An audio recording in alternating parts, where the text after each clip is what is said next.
வணக்கம் நண்பர்களே, நான் உங்க கிச்சா பேசுறேன். மகா பெரியவா நடத்திய அவல்பொரி நாடகம்.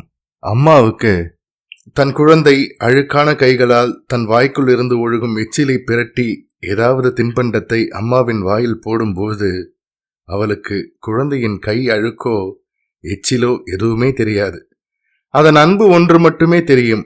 சாதாரண லோகாயத அம்மாக்களே இப்படி அன்பில் மயங்குகிறார்கள் என்றால் லோகமாதாவான பெரியவாளுடைய வத்சல்யத்தை அளவிட முடியுமா என்ன? ஒரு சுவாரஸ்யமான சம்பவம். அந்த சம்பவம் பத்தினதுதான் இந்த பதிவு. அந்த சம்பவம் பத்தி மேலும் நம்ம தெரிஞ்சுக்கிறதுக்கு முன்னால நம்ம சேனலை இது வரைக்கும் சப்ஸ்கிரைப் பண்ணாதவங்க கண்டிப்பா பெல் ஐகான் கிளிக் பண்ணுங்க, சப்ஸ்கிரைப் பண்ணுங்க.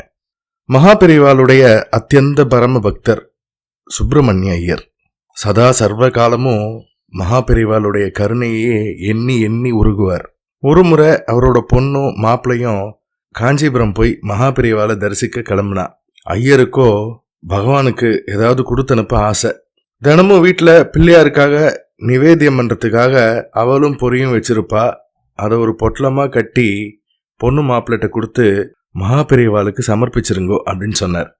பக்தனின் பாவம் எல்லோருக்கும் புரியுமா? கிளம்பும் அவசரத்தில் அஸ்ரத்தையாக அந்த பொட்டலத்தை அவர்கள் தரையில் வைக்க அங்கே ஓடி விளையாடி கொண்டிருந்த பேரன் பேத்திகள் அதை தட்டிவிட அத்தனை அவல் பொரியும் பூமியில் சிதறின. அவர்கள் அதையும் அள்ளி போட்டுக்கொண்டு போய்விட்டார்கள். ஐயருக்கோ இந்த விஷயம் அவர்கள் கிளம்பி போன பிறகுதான் தெரியும். பாவம் துடித்து போய்விட்டார். தேனம்பாக்கத்தில் அன்று ஏக கூட்டம். புது மாதிரியாக அன்று பெரியவா எல்லோருக்கும் தரிசனம் கொடுத்து கொண்டிருந்தார்கள். அதாவது விநாயகர் சன்னதிக்கு முன்பாக அமர்ந்து கொண்டு மகா பெரியவா எல்லோருக்கும் தரிசனம் கொடுத்து கொண்டிருந்தார்கள். பாரிஷதர்களுக்கு ஒரே குழப்பம். எதற்காக இன்று பிள்ளையார் சன்னதியில் போய் உட்கார்ந்து கொண்டிருக்கிறார் மகா பெரியவா? தரிசனத்துக்கு வந்தவாலாம் தினசு தினசா பழங்கள் பூக்கள் அப்படின்னு கூட கூடையா மகா பெரியவா முன்னாடி கொண்டு வந்து சமர்ப்பணம் பண்ணா. நம்ம ஐயராத்து பொண்ணுக்கோ அப்பா கொடுத்த அந்த அவல் பொரி பொட்டலத்தை எப்படி மகா பெரியவா கிட்ட கொடுக்கறது அப்படின்னு சங்கடமா இருந்தது.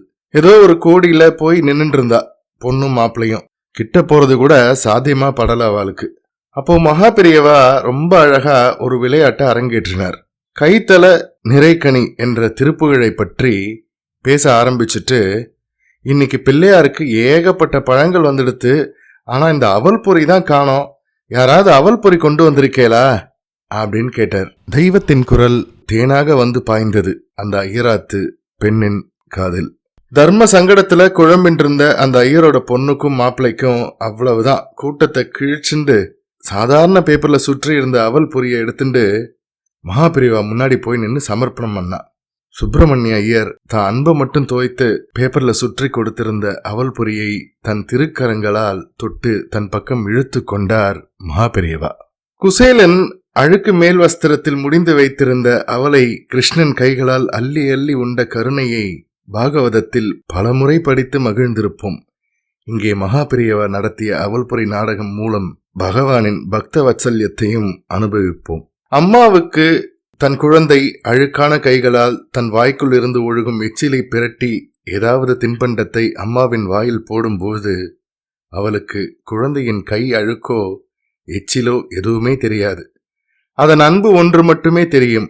சாதாரண லோகாயத அம்மாக்களே இப்படி அன்பில் மயங்குகிறார்கள் என்றால் லோகமாதாவான பெரியவாளுடைய வத்சல்யத்தை அளவிட முடியுமா என்ன? ஜெய ஜெய சங்கர ஹர ஹர சங்கர. இந்த பதிவு உங்களுக்கு பிடிச்சிருந்தா லைக் பண்ணுங்க, ஷேர் பண்ணுங்க, கமெண்ட் பண்ணுங்க. மறக்காம பெல் ஐகான் கிளிக் பண்ணுங்க, சப்ஸ்கிரைப் பண்ணுங்க. நன்றி அன்பர்களே.